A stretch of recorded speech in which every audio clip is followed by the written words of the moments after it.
Welcome student, chapter number 5 periodic classification of element. Periodic classification of element के बारे में सबसे पहले हमने पढ़ा डॉबेनियस ट्रायड के बारे में। डॉबेनियस ने यहाँ पर बताया था कि ट्रायड्स यानी कि तीन के ग्रुप में उन्होंने एलिमेंट को क्लासिफाइड किया।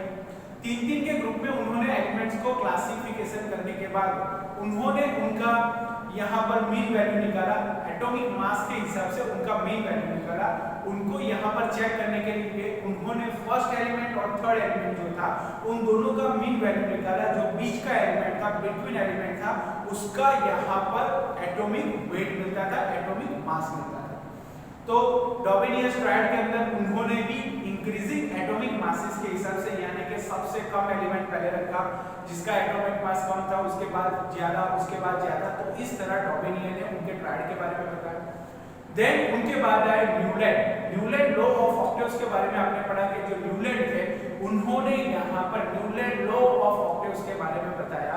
सारे गामा पादानी यानी कि जो म्यूजिक का नोट है, जो हमारे 7 नोट है, उसी तरह एलिमेंट यानी कि जो एटम होते हैं वो यहाँ पर फर्स्ट एलिमेंट और एक एलिमेंट जो आता है उन दोनों की प्रॉपर्टीज यहाँ पर सिमिलर रहती है और सिमिलर प्रॉपर्टीज की वजह से वो यहाँ पर रिपीट होते हैं। आप कहीं से भी नंबर 1 स्टार्ट करो, उसके बाद का जो 8 नंबर का एलिमेंट आता है उन दोनों की प्रॉपर्टीज यहाँ पर सेम रहती है। लेकिन यहाँ पर न्यूलैंड और डॉबेनियस जो थे उनकी कुछ लिमिटेशंस थी, वो आगे नहीं बढ़ पाए। क्यों आगे नहीं बढ़ पाए? क्योंकि जो डॉबेनियस थे उन्होंने पूरे यानी कि उनके टाइम पर 63 एलिमेंट्स नोन थे, वो सारे एलिमेंट्स के बारे में वो बता नहीं पाए। देन उनका जो ट्रायड का जो लॉ था वो आगे जाके सक्सेसफुल नहीं हो सका। देन न्यूलैंड की भी कुछ लिमिटेशंस थी। आपने देखा उन्होंने बताया कि नेचर के अंदर ओनली 56 एलिमेंट ही जाने हुए हैं, उससे ज्यादा एलिमेंट हम फाइंड नहीं कर सकते। देन उन्होंने हेवियर एलिमेंट के बारे में भी कुछ नहीं बताया। उन्होंने 40 यूनिफाइड मास यानी कि कैल्शियम तक ही उन्होंने बता पाए, उससे ज्यादा एटॉमिक मास वाले एलिमेंट के बारे में बता नहीं पाए। देन उनके बाद है मेंडेलीव को यहाँ पर पूरा क्रेडिट जाता है। मेंडेलीव को पीरियोडिक टेबल के क्लासिफिकेशन के लिए पूरा क्रेडिट जाता है। आपको पता है लास्ट लेक्चर के अंदर मैंने बोला था लोथर मेयर भी थे, उन्होंने भी क्लासिफिकेशन किया था एलिमेंट का। उनका जो क्लासिफिकेशन वाला पीरियोडिक टेबल था वो मेंडेलीव के बाद पब्लिश हुआ। उसी के कारण यहाँ पर जो मेंडेलीव थे उनको सारा क्रेडिट मिल रहा है और पूरा क्रेडिट मेंडेलीव को जाता है पीरियोडिक टेबल के लिए, क्योंकि जो मेंडेलीव थे उन्होंने बताया था उनके टाइम के जो 63 एलिमेंट थे वो 63 एलिमेंट सभी एलिमेंट्स के बारे में उन्होंने बताया था। उन्होंने इंक्रीजिंग एटॉमिक मासेस के हिसाब से उन्होंने बताया कि जो एलिमेंट है वो इंक्रीजिंग एटॉमिक मासेस के हिसाब से उन्होंने एक वर्टिकल कॉलम में रखा, यानी कि सबसे कम वाला पहले उसके बाद ज्यादा। उन्होंने 63 कार्ड्स लिए, ताश के पत्तों की तरह जो कार्ड्स होते हैं वो सारे कार्ड्स लिए और कार्ड पर एक एक एलिमेंट का नाम लिखा और एक एक एलिमेंट की यहाँ पर प्रॉपर्टीज लिखी और सारी एक जैसी प्रॉपर्टी वाले एक कार्ड को उन्होंने वर्टिकल कॉलम के अंदर इंक्रीजिंग एटॉमिक मासेस के हिसाब से रखा। तो यहाँ पर उन्होंने जो सारे यानी कि उनके टाइम के अंदर जो 63 एलिमेंट्स आने हुए थे वो सारे एलिमेंट्स को यहाँ पर उन्होंने क्लासिफाइड किया। तो यहाँ पर जो पूरा क्रेडिट मिल रहा है पीरियोडिक टेबल के लिए वो मेंडेलीव को जाता है। देन उन्होंने जो कार्ड्स थे वो कार्ड को यहाँ पर उन्होंने पिन अप किया, यानी कि उन्होंने वॉल पर लगाया और उसके अंदर उन्होंने जो सिमिलर प्रॉपर्टीज आ रही थी उनको एक वर्टिकल कॉलम के अंदर रखा और वर्टिकल कॉलम के अंदर रखने के बाद उन्होंने उसे चेक किया, जो सिमिलर प्रॉपर्टीज थी और जो वर्टिकल कॉलम उन्होंने बनाया वो इंक्रीजिंग एटॉमिक मासेस के हिसाब से बनाया। तो उन्होंने उस पर से उन्होंने दो बातें यहाँ पर इंक्रीजिंग एटॉमिक मास और सिमिलर प्रॉपर्टीज पर से उन्होंने मेंडेलीव लॉ दिया और लॉ के अंदर उन्होंने बताया जो एटॉमिक मास होता है, जो प्रॉपर्टीज होती है वो एटॉमिक मास पर डिपेंड करती है। यानी कि यहाँ पर उनका जो लॉ था वो लॉ के अंदर उन्होंने बताया जो एटॉमिक मास है, एटॉमिक मास यहाँ पर जो सारी प्रॉपर्टी होती है एटम की वो एटॉमिक मास पर डिपेंड करती है। तो यहाँ पर कुछ अचीवमेंट्स पढ़ेंगे आज, मेंडेलीव की कुछ अचीवमेंट्स देखेंगे। तो अचीवमेंट के अंदर हमने पहले आपको बताया कि मेंडेलीव ने यहाँ हमने बताया था कि जो एटम होता है वो इंक्रीजिंग एटॉमिक मासेस के हिसाब से उनको क्लासिफाइड करते थे। तो यहाँ पर स्टूडेंट आप देख सकते हो in Mendeleev's periodic table elements are arranged in the increasing order of atomic masses. तो आप देख सकते हो स्टूडेंट, मैंने लास्ट टॉपिक में भी आपको बताया था कि मेंडेलियव जो थे उन्होंने इंक्रीजिंग एटॉमिक मासेस के हिसाब से, यानी कि सबसे कम पहले उसके बाद ज्यादा ज्यादा, इसी तरह इंक्रीजिंग एटॉमिक मासेस के हिसाब से उन्होंने पीरियोडिक टेबल के अंदर एलिमेंट्स को रखा था। देन उन्होंने यहाँ पर there are few instances where Mendeleev had to place an element with a slightly higher atomic mass before an element with slightly lower atomic mass।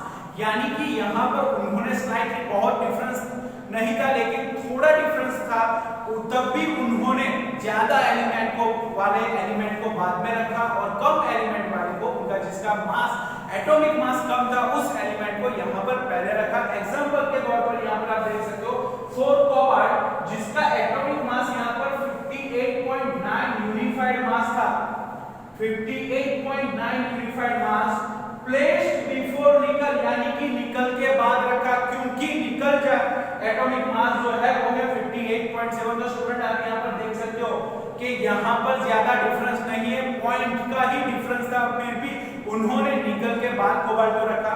तो स्टूडेंट यहाँ पर फिर से एक बार हम देखेंगे, there are few instances where Mendeleev had placed an element with a slightly higher atomic मास।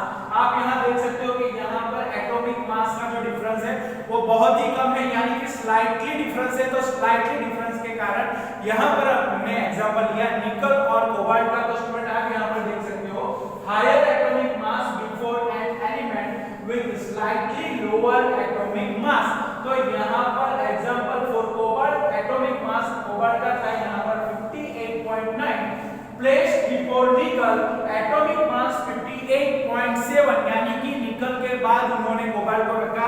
दोनों के मास के अंदर बहुत डिफरेंस नहीं दिख रहा, स्लाइटली डिफरेंस दिख रहा है, फिर भी उन्होंने यहाँ पर इंक्रीजिंग ऑर्डर का फॉलो किया। उन्होंने जो बताया था, उनका जो स्टेटमेंट था कि एटॉमिक मास जो इंक्रीजिंग एटॉमिक मास के उसके हिसाब से ही उन्होंने एलिमेंट को, यहाँ पर स्लाइटली डिफरेंस है फिर भी उन्होंने निकल को पहले रखा और बाद में कोबाल्ट को रखा।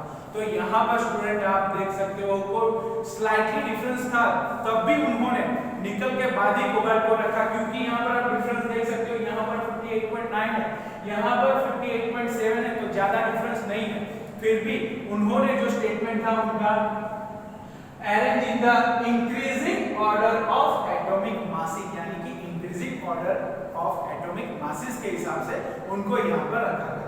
तो स्टूडेंट आगे भी एक एग्जांपल हम देखेंगे। सिमिलरली टेलुरियम, टी माने टेलुरियम, टी जो था उसको हम टेलुरियम बोलते हैं। तो tellurium with higher atomic mass has been placed before iodine, यानी कि यहाँ पर आयोडीन के बाद टेलुरियम को रखा गया। तो आप यहाँ पर स्टूडेंट देखते हो similarly tellurium with higher atomic mass has been placed before iodine, यानी कि यहाँ पर भी उनका जो स्टेटमेंट था इंक्रीजिंग एटॉमिक मास, आपने आगे देखा निकल के बाद कोबाल्ट को रखा गया, क्योंकि जो कोबाल्ट था उसका यहाँ पर मास था 58.9 और निकल का मास था 58.7, दोनों में ज्यादा डिफरेंस नहीं था, लेकिन उनका जो स्टेटमेंट था इंक्रीजिंग एटॉमिक मासेस के हिसाब से उनका क्लासिफिकेशन करना। देन उन्होंने यहाँ पर similarly tellurium with higher atomic mass, यहाँ पर टेलुरियम का एटॉमिक मास ज्यादा है, has been placed before iodine with lower atomic mass, यानी कि आयोडीन के बाद में उसको रखा, क्योंकि आयोडीन का मास कम था। यहाँ पर मास हमें नहीं बताया, लेकिन यहाँ पर स्टेटमेंट दिया गया है। तो आप पीरियोडिक टेबल के अंदर देख सकते हो आयोडीन के बाद आता है टेलुरियम। तो यहाँ पर स्टूडेंट उन्होंने जो सारी बातें बताई वो क्लासिफिकेशन के लिए यहाँ पर बहुत ही हद तक यहाँ पर वो सच साबित हुई। तो यहाँ पर हम जो पीरियोडिक टेबल पढ़ते हैं उसका सारा क्रेडिट जाता है मेंडेलियव को। देन उन्होंने मेंडेलियव लेफ्ट सम गैप, उन्होंने जो पीरियोडिक टेबल बनाया था उसके अंदर उन्होंने कहां-कहां पे थोड़ी गैप रख दी। गैप रखने का कारण यही था कि उन्होंने बताया कि उनके टाइम पे जो एलिमेंट डिस्कवर नहीं हुए वो बाद में होंगे, और उसका जो सिचुएशन था वो वहीं पर आया जिस पर वहां पर उन्होंने गैप रखी थी। तो स्टूडेंट आप यहाँ पर देख सकते हो मेंडेलियव left some gaps in periodic table for those elements which were not discovered at that time, यानी कि उनके टाइम के अंदर जो एलिमेंट्स डिस्कवर नहीं हुए थे वो एलिमेंट के लिए उन्होंने यहाँ पर जगह खाली रख दी थी। तो मेंडेलीव कितना सारा सोचते थे, उन्होंने जिस एलिमेंट के लिए यहाँ पर खाली जगह रख दी थी वो बाद में एलिमेंट वहां पर भी रखा गया और वही उस एलिमेंट का सिचुएशन था। तो स्टूडेंट आप यहाँ पर देख सकते हो कि उन्होंने कितना सोचा, उन्होंने बताया कि यहाँ पर मैं कुछ गैप्स जो डिस्कवर नहीं हुए एलिमेंट उनके टाइम के अंदर, वो एलिमेंट्स के लिए उन्होंने यहाँ पर ब्लैंक स्पेस रखी और उन स्पेस के अंदर आफ्टर सम टाइम यहाँ पर कुछ एलिमेंट्स ढूंढे गए और उनको वहां पर ही रखा गया। तो स्टूडेंट आप यहाँ पर देख सकते हो Mendeleev left some gaps in his periodic table for these elements, those elements which were not discovered at that time, जो नहीं ढूंढे हुए थे उनके लिए यहाँ पर थोड़ी जगह छोड़ दी। Then Mendeleev named this element by prefixing a Sanskrit word eka, eka यानी one यानी next, उसके बाद का एका वर्ड यूज किया, प्रीफिक्स में उन्होंने यहाँ पर वर्ड जो यूज किया वो था एका यानी नेक्स्ट, माने नेक्स्ट। तो यहाँ एका one two the name preceding element in the same group. तो यहाँ पर स्टूडेंट आप देख सकते हो एलिमेंट डिस्कवर आफ्टर क्लासिफिकेशन, उनके क्लासिफिकेशन के बाद जो एलिमेंट डिस्कवर हुए उन्होंने जहां पर जगह छोड़ दी थी वहां उन्होंने क्या नाम दिया था, तो सजेस्टेड नेम बाय मेंडेलीव, उन्होंने क्या नाम सजेस्ट किए थे, तो उन्होंने यहाँ पर आपने देखा कि एका यानी नेक्स्ट, उसके बाद का वन यानी कि वन के बाद का, यहाँ पर स्टूडेंट आप देखते हो एका मींस नेक्स्ट, तो उन्होंने बताया एका बोरोन। तो एका बोरोन के बाद में जो नाम सजेस्ट हुआ वो था स्कैंडियम, यहाँ पर उसका नाम था स्कैंडियम। देन यहाँ पर एका एल्यूमिनियम रखा गया, उन्होंने जो नाम सजेस्ट किए थे वो था एका एल्यूमिनियम, जो उसके बाद का एलिमेंट था वो मिला गैलियम। देन एका सिलिकॉन, तो एका सिलिकॉन उसके बाद यहाँ पर उसको नाम दिया गया जर्मेनियम, यानी जो उन्होंने नाम दिए थे एका बोरोन, बोरोन के बाद वाला एलिमेंट आया स्कैंडियम, एका एल्यूमिनियम उसके बाद वाला एलिमेंट आया गैलियम, एका सिलिकॉन उसके बाद वाला आया जर्मेनियम। तो स्टूडेंट आप यहाँ पर देख सकते हो उन्होंने जो स्पेस रखा था उस स्पेस के अंदर उन्होंने एका बोरॉन, एका एल्यूमिनियम और एका सिलिकॉन नाम दिया और उनके एका मींस नेक्स्ट, उसके बाद वाला एलिमेंट बाद में आफ्टर जब वो जगह खाली रखी गई थी उसके अंदर वो सारे एलिमेंट रखे गए जो आज स्कैंडियम, गैलियम और जर्मेनियम के नाम से जाने हुए हैं। तो स्टूडेंट यहाँ पर जो मेंडेलीव थे, मेंडेलीव ने यहाँ पर इंक्रीजिंग एटॉमिक मासेस के हिसाब से क्लासिफिकेशन किया, जो स्टेटमेंट था उन्होंने वही फॉलो किया लास्ट तक। तो यहाँ पर स्टूडेंट आप देख सकते हो उन्होंने बताया कि जो निकल है वो निकल का एटॉमिक मास यहाँ पर आप देख सकते हो 58.7, उसके बाद वाला एलिमेंट था 58.9, यहाँ पर स्लाइटली डिफरेंस है एटॉमिक मास के अंदर, फिर भी उन्होंने अपना स्टेटमेंट फॉलो किया। देन उन्होंने बताया कि जो टेलुरियम है उसका हायर एटॉमिक मास है, उससे पहले उन्होंने आयोडीन को रखा। तो student similarly tellurium with higher atomic mass has been placed before iodine with lower atomic mass. Then Mendeleev ने कुछ गैप्स रखे और गैप्स के अंदर उन्होंने बताया, उन्होंने कुछ गैप छोड़ दी और गैप जो उनके बाद वाले जो डिस्कवर नहीं हुए थे एलिमेंट उनके बारे में वो जानते नहीं थे, उसी कारण उन्हें यहाँ पर कुछ गैप रखी। तो स्टूडेंट आप यहाँ पर देख सकते हो Mendeleev left some gaps in his periodic table for those elements which were not discovered at that time, उनके टाइम के अंदर जो डिस्कवर नहीं हुए थे एलिमेंट उनके लिए यहाँ पर वो खाली जगह रख दी। Then Mendeleev named these element by prefixing, यानी कि जो जगह छोड़ दी थी उसके अंदर उन्होंने कुछ नाम रखे।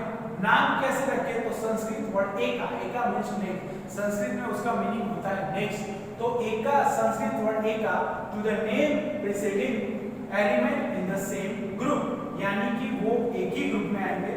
उन्होंने सजेस्ट किए थे नाम होते एका बोरॉन, एका एल्यूमिनियम, एका सिलिकॉन, जो बाद में हमें स्कैंडियम, गैलियम और जर्मेनियम से वो एलिमेंट जाने गए। तो स्टूडेंट यहाँ पर हमने देखा पीरियोडिक क्लासिफिकेशन ऑफ एलिमेंट के अंदर मेंडेलीव के अचीवमेंट्स के बारे में। तो स्टूडेंट आप यहाँ पर मेंडेलीव के अचीवमेंट्स के बारे में अच्छी तरह से पढ़ लो। अच्छी तरह से अपने नोटबुक में कंप्लीट कर लो और अच्छी तरह से इसे प्रिपेयर कर लो। और यहाँ पर जो मेंडेलीव है वो मेंडेलीव का पीरियोडिक टेबल हम आज भी फॉलो करते हैं, आज भी यूज करते हैं। तो स्टूडेंट यहाँ पर मेंडेलीव जो थे उनका इंक्रीजिंग एटॉमिक मास के हिसाब से उन्होंने बताया कि जो निकल होता है ओके उसका मास है 58.7, स्लाइटली डिफरेंस था निकल और कोबाल्ट के अंदर, फिर भी उन्होंने निकल को पहले रखा, बाद में कोबाल्ट को रखा। देन जो टेलुरियम था, टेलुरियम हायर एटॉमिक मास था, उसके पहले उनको आयोडीन ने रखा, आयोडीन का लोअर मास था। देन उन्होंने कुछ गैप्स रखी जो डिस्कवर नहीं हुए थे एलिमेंट, डिड नॉट डिस्कवर, वो सारे एलिमेंट के लिए यहाँ पर कुछ उन्होंने गैप्स रख दी और गैप के अंदर बाद में उन्होंने नाम सजेस्ट किए, एका बोरॉन, एका एल्यूमिनियम, एका सिलिकॉन और एका नेक्स्ट उनके बाद वाला एलिमेंट जो बाद में हम जाने हुए हैं elements cadmium, gallium and germanium. तो यहाँ पर जो टॉपिक है कंप्लीट होता है बच्चों। आप अच्छी तरह से पढ़ लो और अच्छी तरह से पढ़ने के बाद इसे अपने नोटबुक में अच्छी तरह से लिखो। ओके बच्चों।